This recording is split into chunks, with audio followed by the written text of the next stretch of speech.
On va en parler. Je vois, on s'ajoute un peu trop. Voilà les gars, c'est une défaite. C'est une défaite, c'est vrai, elle fait mal et tout.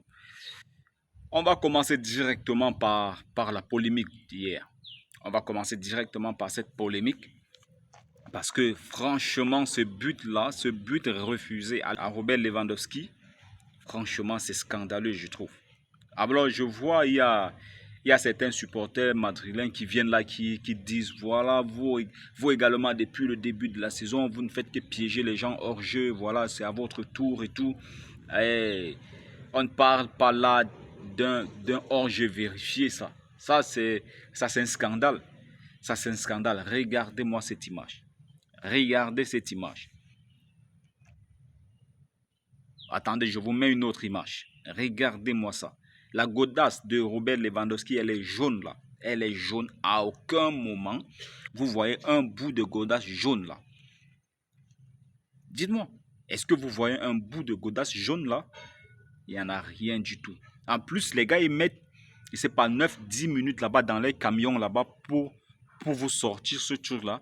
Et pourtant, normalement, voilà, régulièrement, ça se sort, je sais pas, au bout de 30, de 15, 20 secondes comme ça, on vous sort la ligne là tracée là. Mais là, ils nous ont mis 9 à 10 minutes dans le camion. Après, moi, ma théorie, je me suis rendu compte que les gars, en fait, ils se sont rendus compte qu'il n'y avait pas OG et qu'il y avait une erreur. Ben, malheureusement, le but, il était déjà validé. Et donc, il fallait sortir quelque chose, voilà, pour pouvoir justifier ça. Mais ça, c'est chaud quand même. Hein. C'est grave quand même, franchement.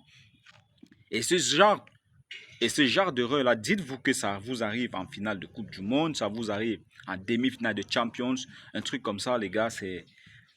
Franchement, tu peux péter un câble, quoi. Mais on ne va pas enlever la réalité. Les gars, la Real Sociedad fait un excellent match, les gars. La Sociedad fait un excellent match. Et ça, c'est à leur mérite, les gars. C'est à leur mérite. Franchement, c'est la première fois depuis le début de saison que je vois une équipe vraiment en place face au Barça. Franchement, non, tactiquement cohérent. C'était aucun tir cadré pour le Barça. Et donc, on va revenir sur un autre fait.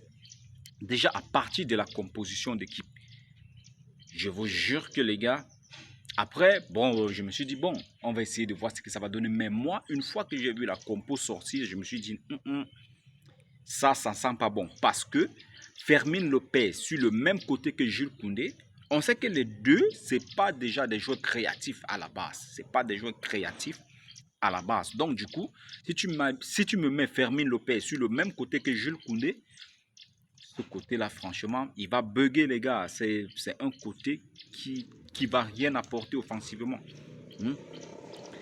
Moi, à la dernière minute, là, lorsque j'ai appris que Lamine Yamal était absent, je me suis dit, pourquoi pas essayer Daniel Olmo sur le côté gauche, faire revenir Rafinha sur le côté de Lamine Yamal et mettre Fermin Lopez dans l'axe.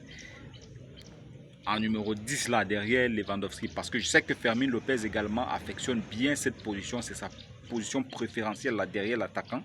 On sait qu'il a une bonne finition, il a une bonne qualité de frappe, il a une bonne passe. Voilà. Donc, je me suis dit, voilà, ça, il fallait tenter Daniel Olmo à gauche parce qu'on sait que lui également, balle au pied, il peut bien percuter le gars. C'est un très bon dribbleur. Bah, j'ai pas compris.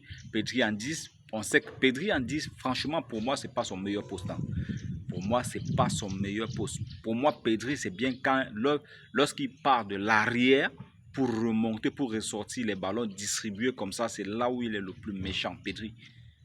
Donc, pour moi, c'est lui qui ne devait pas être dans le 11 de départ. Pour moi, c'était De Jong. Pour moi, j'aurais aimé voir ce double pivot-là de Casado-Pedri comme ça fonctionne à merveille depuis le début de saison. Avec devant eux, Fermin Lopez à gauche, Olmo et à droite, Rafinha. Je pense qu'avec ce 11-là, Koundé, voilà, n'allait pas se sentir vraiment, vraiment seul comme ça. Parce que Koundé, aujourd'hui, on a vu, voilà, ça a été très, très compliqué avec Jules Koundé. Et franchement, moi, je ne lui en veux pas. Hein. Franchement, le match n'a pas été bon du tout. Mais j'ai aimé le match en lui-même. Le match, dans sa globalité, franchement, j'avais l'impression de voir un match de Ligue des Champions.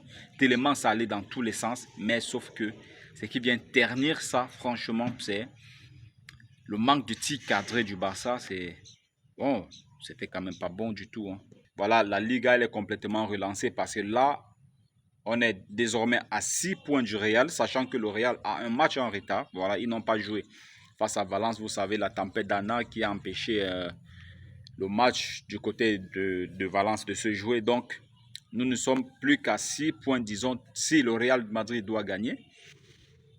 On va dire que nous sommes à 3 points du Real maintenant. Donc, la Liga, pour moi, elle est complètement relancée. Voilà, le suspense va rester. Il va juste falloir relever la tête. Frenkie de Jong, j'espère que sa blessure n'est pas grave. Voilà. Et Lamine Yamal, j'espère également que, bon, que sa blessure également, elle n'est pas grave. J'espère qu'il ne sera pas du côté de la sélection, qu'il va voilà, reprendre de l'entraînement petit à petit pour pouvoir être en forme dès le début de la deuxième partie de saison, les gars. Donc, voilà. Sinon, c'est pas aussi scandaleux que ça, les gars. J'entends les gars me dire la purge, la purge. Non, franchement, moi, j'ai pas vu une purge. J'ai juste vu quelque chose qui n'a pas fonctionné. Voilà les différents profils. Et lorsqu'on dit qu'il faut recruter en attaque, je vois des gens qui viennent ici qui nous disent non, franchement, on n'a pas besoin. Devant, on a déjà Rafinha, Nico Williams va venir faire quoi? On a déjà Rafinha, on a des... Eh, vous voyez bien que une fois qu'il nous manque Lamine Yamal, et même si Lamine Yamal était là, mais s'il nous manquait Rafinha, ça allait toujours être compliqué. Donc voilà les gars, faut pas abuser non plus. Il faut se renforcer devant, les deux postes sur les côtés. Voilà, et puis je pense que tout ça ira. Alors on se capte très prochainement. Ciao.